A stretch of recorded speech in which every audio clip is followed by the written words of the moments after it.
शुरू होने जा रहा है देश का सबसे बड़ा मुकदमा, टीचर्स की अदालत। नमस्कार, टीचर्स की अदालत में आप सभी का स्वागत है।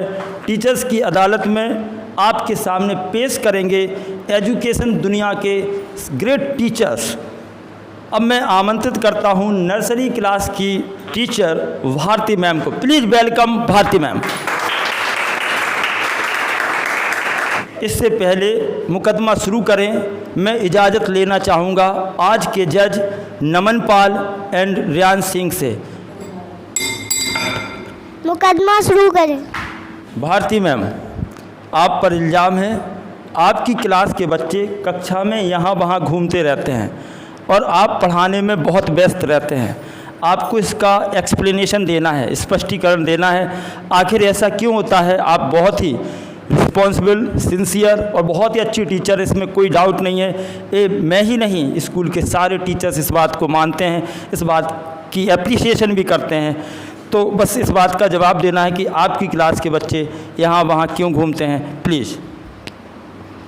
सर, हमारे बच्चे ना जब वर्क करा देते हैं ना सर, तो बड़े एग्जैक्टली ये होता है कि जब उनका वर्क हो जाता है तो थक जाते हैं बच्चे। ये है नहीं कि हम उनको डांटें या मारें, ये तो हो नहीं सकता सर। तो इसलिए जब बच्चे वर्क कर लेते हैं सर, तो थोड़ा थोड़ा तो वो उनका बात करने उन्हें पता है कि भारती मैम सिर्फ डांटती हैं, ना हमें मारेगी ना हमें कुछ करेगी, तो वो थोड़ा सा डरते नहीं है, माने डरते हैं थोड़ा। अपना वर्क करने के बाद वो अपना फ्री हो जाते हैं कि हम जब इधर वर्क कर रहे हैं तो वो उधर पे स्टार्ट हो जाते हैं, अगर हम उधर देखेंगे तो वो पीछे स्टार्ट हो जाते हैं। तो सर ये है कि बच्चे कंटिन्यूस एकदम 1-2 घंटे तो लगातार बैठ नहीं सकते, तो थोड़ा थोड़ा वो अपना उठ लेते हैं, फिर मैंने डर दिया तो फिर बैठ जाते हैं। इसलिए उनका जो वर्क होता है वो फिनिश हो जाता है, वो समझते हैं हम फ्री हो गए, आई एम फ्री सर। इसलिए हम बच्चे के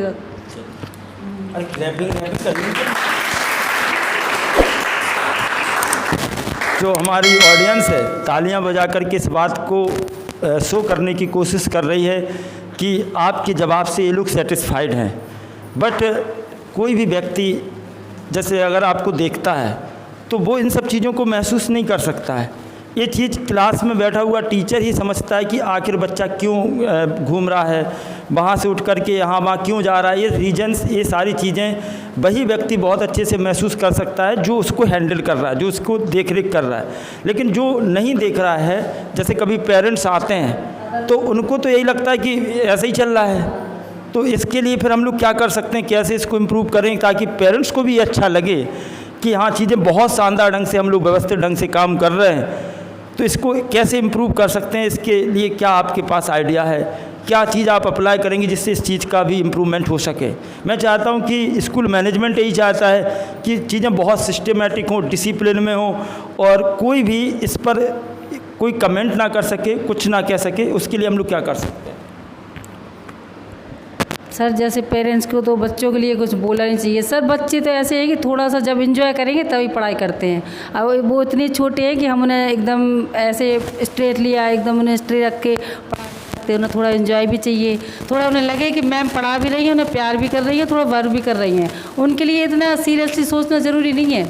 वो बच्चे हमारे खेल के साथ ही पढ़ेंगे सर, प्ले हो या नर्सरी हो।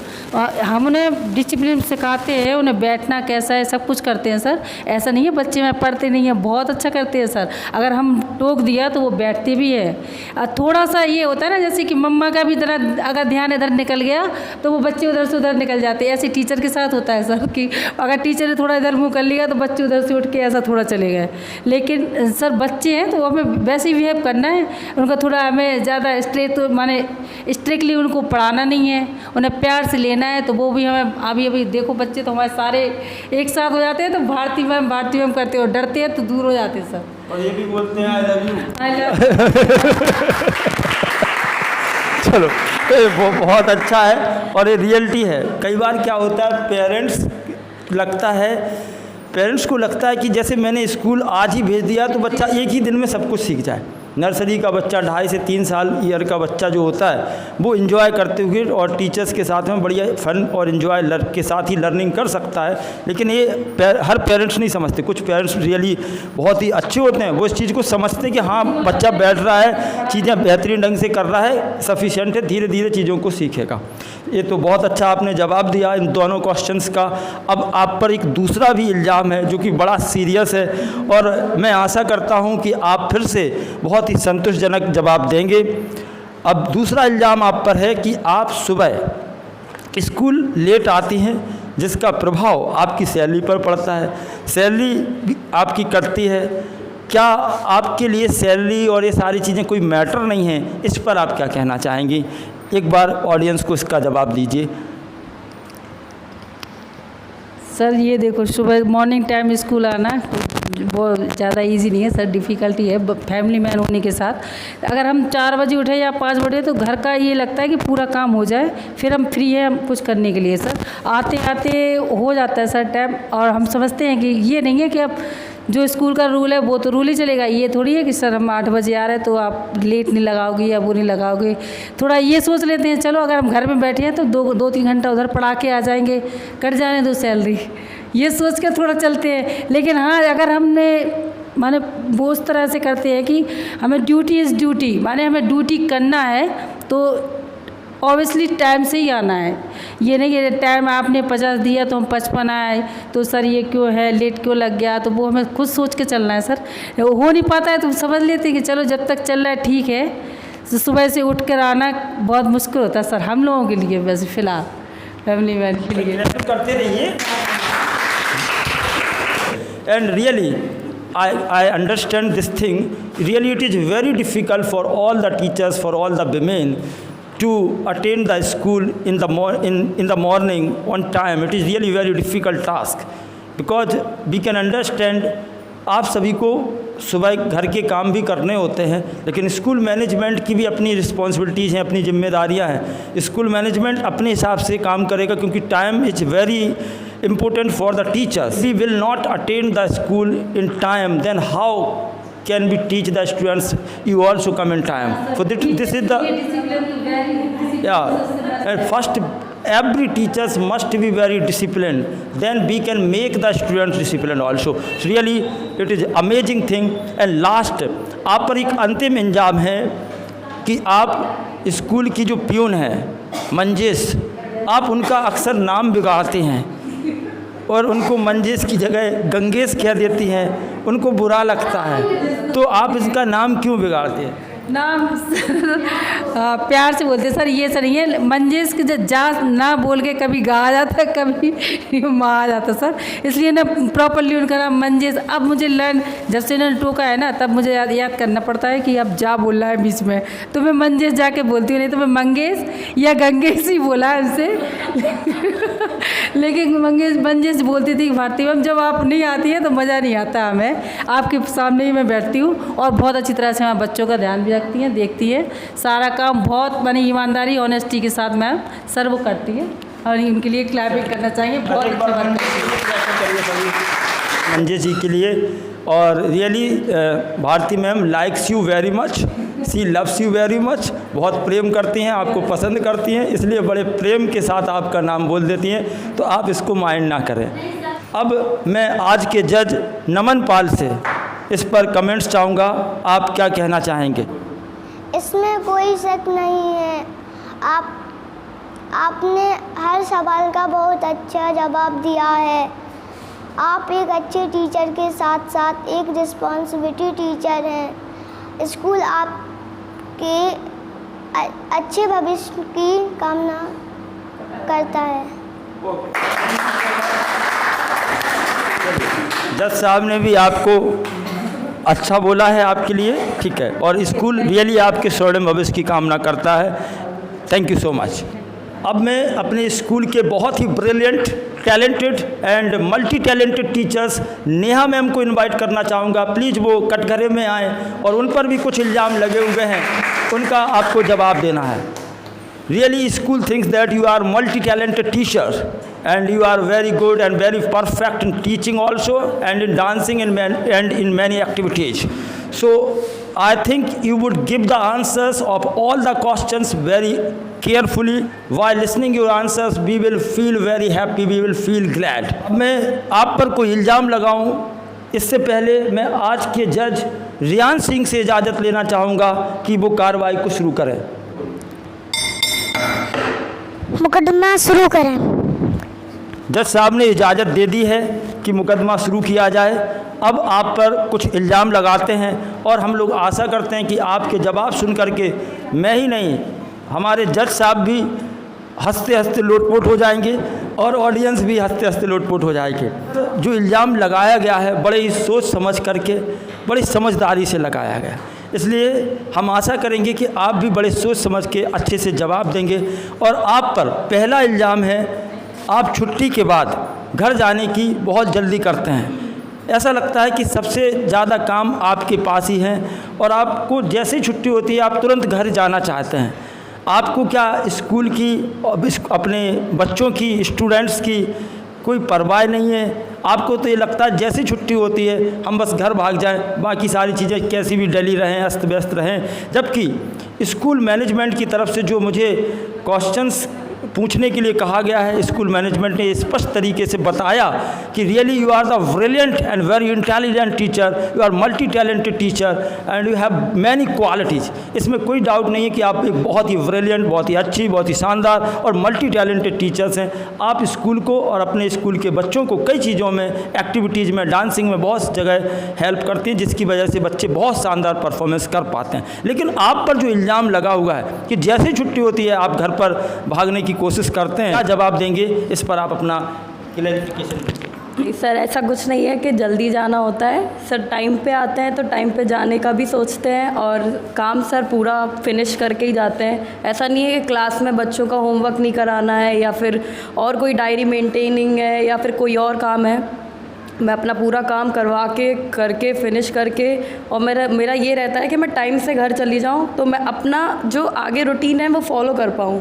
मैं अपने तरफ से जो मैं अपना करती हूँ, पढ़ती हूँ या जो भी करती हूँ, तो मैं उन चीज़ को टाइम पे कर पाऊँ, वरना फिर वो डिस्टर्बेंस बहुत हो जाता है, फिर लेज़ीनेस मुझ में थोड़ा सा आ जाती है। इसलिए आपने बहुत ही सुंदर और बहुत ही बेबाकी से बहुत ही शानदार जवाब दिया है और स्कूल मैनेजमेंट से मैं इस चीज़ को रिकमेंड करूँगा कि नया मैम को थोड़ा सा जल्दी छोड़ दिया करें और 2-4-5 मिनट की अगर कोई बात आए तो इस पर ध्यान ना दिया जाए, और शायद स्कूल मैनेजमेंट ऐसा करता भी होगा। और ये बात बिल्कुल सही है, इसके लिए मैं आपको पहले ही अप्रिशिएट कर चुका हूँ कि आप चीज़ों को बहुत सुंदर ढंग से, बहुत अच्छे से करते हैं।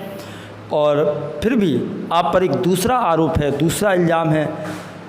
ये बात बिल्कुल सच है, ये बात मैंने अभी कही आपसे कि आप अपने काम को बहुत जल्दी कर लेते हैं और हो सकता है उसी काम को कराने में किसी टीचर को थोड़ा समय ज़्यादा लगता है, लेकिन आप जल्दी करा लेते हैं, ये अच्छी बात है। लेकिन आप पर इल्ज़ाम एक और भी है, आप जैसे ही अपने काम करा लेते हैं, बच्चों का सारा वर्क हो जाता है, डायरी मेंटेन, एवरीथिंग जो भी रिक्वायरमेंट होती है, इसके बाद जैसे ही आपको मौका मिलता है आप दूसरी क्लास में टीचर के पास ताका झाकी करने के लिए जाते हैं। इससे उस क्लास की टीचर डिस्टर्ब होती है, लेकिन आपसे वो कुछ कह नहीं पाती है। तो क्या ये सच है कि आप रियली ताका झाकी करने के लिए जाते हैं या टीचर्स को कुछ बताने के लिए, सजेस्ट करने के लिए जाते हैं, या कभी कोई आवश्यकता होती है जब आपको बुलाया जाता है तभी जा कर के आप उनकी हेल्प करते हैं? नहीं सर, मैं ताका झाकी करने नहीं जाती हूँ। मैं एक्चुअली सर मेरा फिनिश हो जाता है जैसे ही बच्चों का वर्क, तो बच्चों को मैं चुप करा के थोड़ा सा बाहर आ जाती हूँ, थोड़ा सा देखने के किसी को हेल्प तो नहीं चाहिए। अगर हेल्प चाहिए होती है तो मैं आगे से आके कर देती हूँ, मैं पूछती भी नहीं हूँ कि मैं हेल्प करूँ या ना करूँ। वो सर मेरा नेचर है सर, तो थोड़ा सा मेरे से हो जाता है सर। और वो शायद एक्स्ट्रा लगता हो कि मैं ताका झाकी करती हूँ, नहीं, कभी भी किसी टीचर को कोई भी प्रॉब्लम हो, कुछ न हो, वो मुझे बोल सकते हैं, ऐसा मुझे कोई बुरा नहीं लगेगा। और मेरा ये रहता है कि बच्चों से थोड़ा सा मिल लो, क्योंकि वो बच्चे मुझसे बहुत घुले मिले हैं, मैंने पिछले साल पढ़ाया है, तो मेरा मन होता है उनसे मिलने का, तो थोड़ा सा उनके मिल के हेल्प करके बाकी अपने जगह पे मैं पहुंच जाती हूँ, लेकिन वहाँ डिस्टर्बेंस नहीं होने देती हूँ, इतना ध्यान रखती हूँ बस। बहुत अच्छा है कि आप इस बात का ध्यान रखती हैं कि डिस्टर्बेंस नहीं होने देती हैं। और अब मैं आज के जज से इस पर फैसला क्या जज साहब सुनाते हैं, रिक्वेस्ट करता हूँ कि आप अपना फैसला दीजिए। अब आप इसमें कोई इसमें कोई शक नहीं है, आपने हर सवाल का बहुत अच्छा जवाब दिया। आप एक अच्छे टीचर के साथ साथ रिस्पॉन्सिबल टीचर हैं। स्कूल आपके अच्छे भविष्य की कामना करता है। जज साहब ने आपके लिए बहुत ही सुंदर और बहुत ही शानदार फैसला दिया। रियली स्कूल आपके स्वर्णिम भविष्य की कामना करता है। इंटेलिजेंट, टैलेंटेड और बहुत ही केयर करने वाली, बच्चों की केयर करने वाली टीचर्स को please welcome Shweta ma'am from PC class.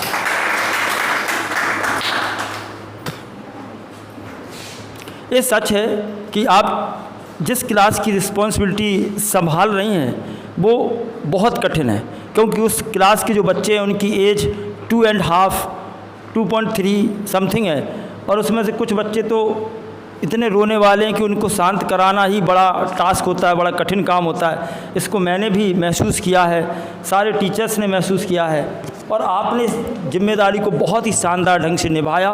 कैसे भी रोते हुए बच्चे आपके पास आते हैं, आप बहुत ही जल्दी उनको शांत करा लेते हैं। आप पर पहला आरोप है कि आप रोते हुए बच्चों को बहुत जल्दी शांत करा लेते हैं। ये अच्छी बात है, लेकिन कभी कभी ऐसा लगता है स्कूल मैनेजमेंट को, प्रिंसिपल को या किसी और को, जैसे अगर मैं या स्कूल मैनेजमेंट या प्रिंसिपल कहता है कि आप परेशान मत होइए, आप बच्चे को छोड़ जाइए, मैं 2 मिनट के अंदर हमारी टीचर्स आपके बच्चे को शांत करा लेंगे।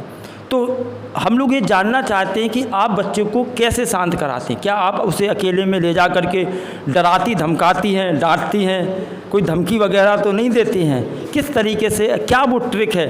हो सकता है आपकी इस ट्रिक से हमारे देश के हज़ारों लाखों टीचर्स को मदद मिले, वो भी अब पीसी नर्सरी क्लास के जो रोने वाले बच्चे हैं उनको शांत करा सकें। तो आप क्या कहना चाहेंगी, क्या ट्रिक है, क्या लॉजिक है, कैसे आप बच्चों को शांत कराती हैं? सर, छोटे बच्चे हैं, शांत करने के लिए बहुत सारे अब आइडियाज़ को ट्राई करना पड़ता है, जैसे कि फ़नी स्टोरीज सुना के, टॉयज़ हमारे स्कूल में अवेलेबल हैं उनको दे के, डांस करवा के, हग करके, किस करके, बहुत सारे और ऐसे आइडियाज़ हैं जिनको मैं यहाँ पे नहीं बोल सकती। बच्चे बहुत सारी ऐसी चीज़ें करते हैं कि मैम मुझे फ़ैन का स्विच ऑन करना है, उनको बार बार स्विच ऑफ या ऑन करके भी बच्चे अपना रोना भूल जाते हैं और खुशी खुशी क्लास में पढ़ते हैं। ये तो बहुत शानदार बात है। And really you have many ideas as you told, and there are many ideas you have and you use to keep the student silent. ये बहुत अच्छी बात है, आपके पास बहुत अच्छे अच्छे आइडियाज़ हैं और आप बच्चों को शांत कराने के लिए उन आइडियाज़ का यूज करते हैं। अब आइडिया से ही एक आप पर दूसरा इल्ज़ाम लगाया गया और मुझे भरोसा था कि आप आइडिया वर्ड को ज़रूर लाएंगे, इसलिए इस इल्ज़ाम को आपको दूसरे नंबर पर लगाया गया। आपके दिमाग में बहुत सारे आइडियाज़ आते हैं, लेकिन आप इन आइडियाज़ को अप्लाई नहीं करते, केवल बताते हैं। तो ऐसा क्या कि आप आइडियाज़ बहुत हैं, आप बताते भी हैं, क्या आप उनको अप्लाई करते हैं, या ऐसा स्कूल मैनेजमेंट को लगता है कि आप सिर्फ आइडियाज़ को बताते हैं, अप्लाई नहीं करते? इस पर क्या कहना चाहेंगे आप? सर, आइडियाज़ आते भी हैं और मैं अप्लाई भी करती हूँ। जैसे कि आज मेरे क्लास में एक बच्ची आई, रूही यादव, उनकी दादी 2 दिन से आ रही हैं लगातार। मैंने उनसे बोला आप आई हैं, अच्छी बात है, बच्चे की केयर करना बहुत अच्छी बात है, लेकिन आप 1-2 दिन और देखिए, अगर वो नहीं मानती है तो आप 1 दिन इसको छोड़ के जाइए। मेरी रिस्पॉन्सिबिलिटी है, मैं इसको रोने नहीं दूँगी, थोड़ी बहुत देर रोएगी, कोई मैटर नहीं रखता, उसके बाद बच्ची अच्छे से पढ़ेगी, ये मेरी रिस्पॉन्सिबिलिटी है। और ये 101% बात सत्य है कि मैं इस पर खरी उतरूँगी। उनकी दादी कहने लगी कि ठीक है, मैं ऐसा ही करूँगी कल से।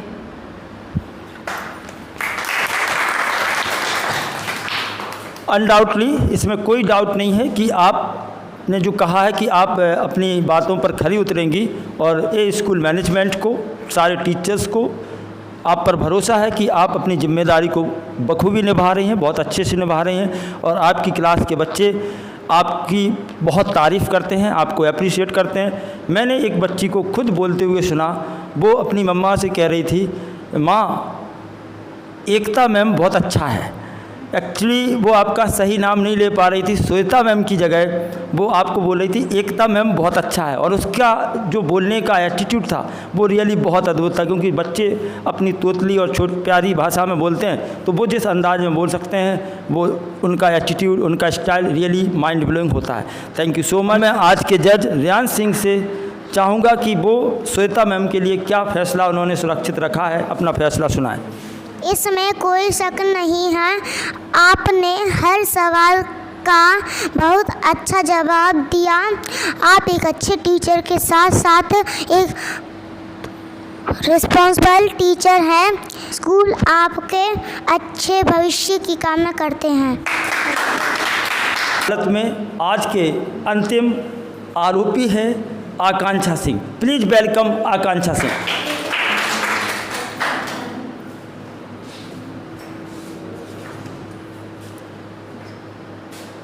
प्रिंसिपल मैम के द्वारा स्कूल मैनेजमेंट के द्वारा आपके बारे में बताया गया कि आप बहुत ही पंक्चुअल टीचर हैं, टाइम पर आती हैं, कभी कभी टाइम के पहले भी आ जाते हैं। और really this is very good thing for the school and for the welfare of the children, for the welfare of everyone and yourself also.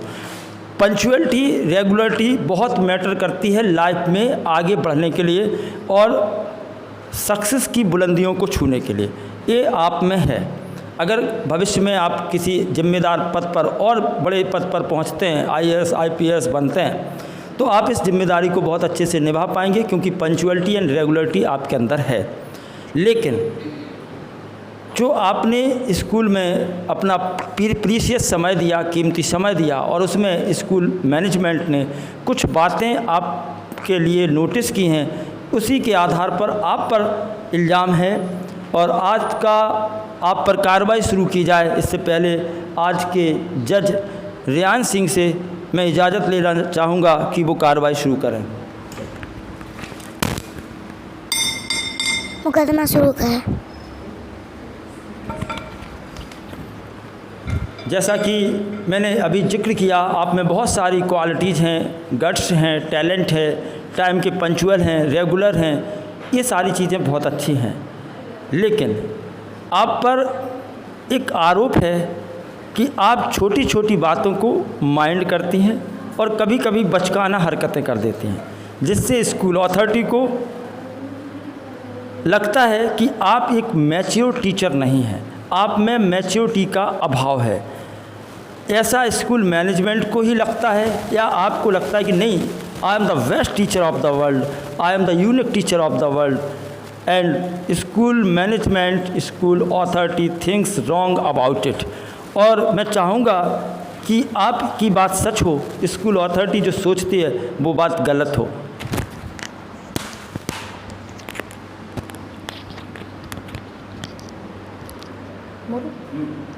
Sir मुझे लगता है कि मैं छोटी छोटी चीज़ों को माइंड तो नहीं करती हूँ, पर हाँ उसे पॉजिटिवली लेके लाइक नेक्स्ट टाइम वो रिपीट ना हो। जो भी मतलब बात है, अगर मेरे साइड से लग रहा है कि कुछ मैंने गलत किया या कुछ भी हुआ है तो मैं उसे पॉजिटिवली लेके लाइक रिपीट ना हो वो मेरे से नेक्स्ट टाइम। तो इसलिए मैं थोड़ा सा उस पर ध्यान देती हूँ। और लाइक मैच्योरिटी की बात है सर, थोड़ा सा मैच्योर होना भी ज़रूरी है लाइफ में। मैच्योर होकर थोड़ा लाइफ बोरिंग हो जाती है ना। और सर बच्चों को पढ़ाना है तो थोड़ा बच्चों की तरह होना भी ज़रूरी होता है। अगर आप मैच्योरिटी के साथ और बहुत स्ट्रिक्ट होकर अगर बच्चों को पढ़ाएंगे तो मुझे नहीं लगता है बच्चे बहुत अच्छे से पढ़ेंगे, क्योंकि बच्चे हमारे काफ़ी छोटे हैं। तो हमें उस हिसाब से भी बच्चों को देख के चलना रहता है कि हमें लगे, बच्चों को भी लगना चाहिए ना कि मैम हमारे साथ मस्ती भी करती हैं, पढ़ाई भी करवाती हैं, रिस्पॉन्सिबिलिटीज़ भी देखती हैं सारी। तो सर उस हिसाब से मुझे लगता है ओवरऑल मैं बच्चों के साथ काफ़ी अच्छे से करती हूँ। और सर वो थोड़ा सा मेरा बिहेवियर ऐसा है, अगर लगे कि मैं इमेच्योर हूँ तो सर वो थोड़ा सा बिहेवियर में होना चाहिए सर, लाइफ एंजॉय करने के लिए मे बी। कि आप पर इल्ज़ाम लगाया गया था, आपने उस चीज़ को शो भी कर दिया है। अभी जब तक जज साहब का फैसला नहीं आया, आप क्यों जल्दी जाना चाहते थे?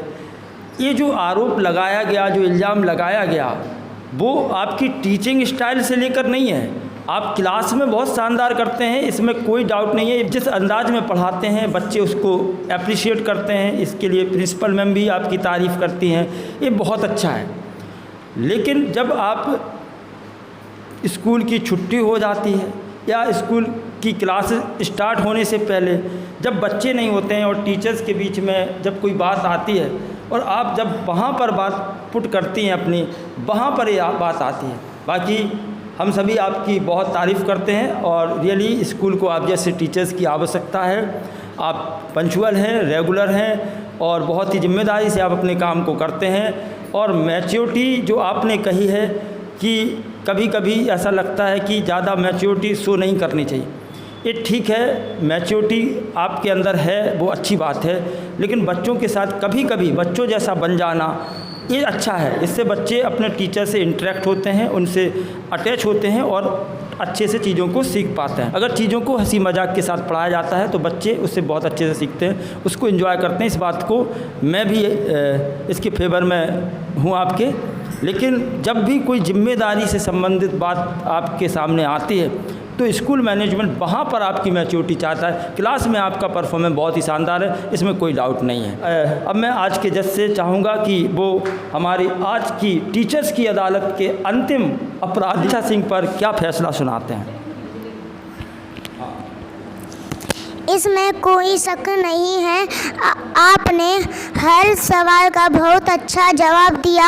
आप एक अच्छे टीचर के साथ साथ रिस्पॉन्सिबल टीचर हैं। स्कूल आपके अच्छे भविष्य की कामना करता है। My dear students and parents, इस वीडियो को शूट करने का पर्पज़ बहुत ही सिंपल, बहुत ही अच्छा है। इसमें आज टीचर्स डे के अवसर पर इस वीडियो को हम लोगों ने शूट किया, जिसमें स्टूडेंट और टीचर्स के बीच में एक इंटरेक्शन हो, बच्चे चीज़ों को समझें। इस वीडियो को मैं आज ही स्कूल के यूट्यूब चैनल माय छोटा स्कूल पिछोर झांसी पर अपलोड करूंगा। यहाँ पर इसमें हम सभी टीचर्स, साथ में हमारे आज के जज रियान सिंह और नमन पाल जी हैं। और इस वीडियो को शूट करके हम ये भी चीज़ें शो करना चाहते हैं, there are many opportunities in our life. So बच्चे जो चाहें उनको उस हिसाब से पढ़ाई करने दो। आगे अगर उनको जज बनना है, कलेक्टर बनना है, डीएम बनना है, आईएएस बनना है, आईपीएस बनना है, इस फील्ड में भी वो जाना चाहते हैं, पेरेंट्स उनको सपोर्ट करें। और इस वीडियो को जो भी स्टूडेंट्स देख रहे हैं वो इस वीडियो से बहुत सारी चीज़ों को सीख सकते हैं। नेक्स्ट ये इस वीडियो का फर्स्ट पार्ट है। सेकंड पार्ट हम लोग चिल्ड्रंस डे के अवसर पर बनाएंगे इसका। आज का टाइटल था टीचर्स की अदालत। अब चिल्ड्रंस डे पर जब हम बनाएंगे तो इसका टाइटल देंगे चिल्ड्रंस की अदालत, यानी कि बच्चों की अदालत में, जिसमें बच्चे ही वकील होंगे, बच्चे ही जज होंगे, बच्चे ही फैसला सुनाएंगे, सारा काम वो करेंगे। इस वीडियो को देख करके आपको बहुत सारे आइडियाज़ मिल सकते हैं और आप अच्छी चीज़ों को सीख सकते हैं। वीडियो सभी को अच्छा ज़रूर लग रहा होगा, लगे या ना लगे तब भी आपको वीडियो को लाइक शेयर करना ही करना है। और बहुत अच्छा लगे तब भी कमेंट अच्छा सा करना है, बुरा भी लगे तब भी कमेंट अच्छा ही करना है। Thank you so much.